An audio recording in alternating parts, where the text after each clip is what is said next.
Everyone, this is part 43 of me answering your Percy Jackson questions, which you guys recently asked me on a post that I put out on my YouTube channel. If you haven't seen that post yet, click on my channel, go to the post tab. You can still ask me a question if you want. It's still live. I'm going to answer all the questions. Eventually, I'm doing one comment per day, so it's going to take me a long time, but I will get to your comment if you ask it to me. Though I am going oldest to newest, so if you ask me one now, it's going to take me a while to get to it. Just a fair warning. All right, so without any further ado, let's get to today's questions. We actually have 4 questions from one commenter today. All right, for question number 1, we have, which book in this series did you enjoy the most and what made it your favorite? If you've been a long-time viewer of this channel, you know what I'm going to say for this. Everybody, if we're just talking about the 5 Percy Jackson books, I'm going with The Last Olympian. That book is like, it's almost perfect. Like, I would give it a 9.9 out of 10. It is so, maybe a 9.99 out of 10. It is almost perfect. Like, Rick Riordan was going crazy when he wrote that book, and he wrapped up every single storyline perfectly. It is such a great book. All right, question number 2. Did any plot twist completely catch you off guard? Yes, guys.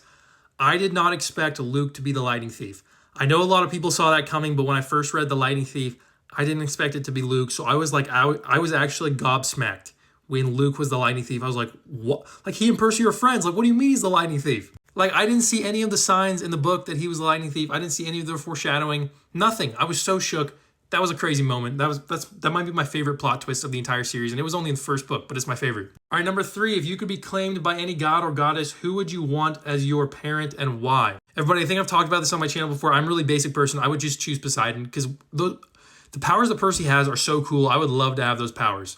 And that's the reason I would want Poseidon as my parent, just because I want those powers. Like, that'd be so cool. Like, you can't tell me that hydrokinesis is not cool and probably one of the best power sets in the entire Percy Jackson universe. So please, give me water powers. I want those right now. All right, and finally, question number 4. How did Percy Jackson influence the way you see mythology or heroism? Man, these are some good questions. I've never gotten this one before. Guys, my only introduction to mythology before this was like learning a little bit about Greek mythology in like 7th grade history class, because they went over it a little bit in that grade. So I didn't even know that much about Greek mythology. Most of my knowledge of Greek mythology comes from the Percy Jackson series, literally. And Percy Jackson is literally just a newer version of like those Greek heroes that you hear about in myths, but cooler. And I'll be honest, some of those old stories of Greek myths are kind of boring because they don't give that much detail about stuff. But Percy Jackson, like, it's actual novels and they're fun to read. So like, I like Percy Jackson a lot better than those myths. And Percy Jackson's basically reliving a lot of those myths, killing a lot of the same monsters, so it's a lot better. So yeah, I'll choose to read Percy Jackson over the old myths any day.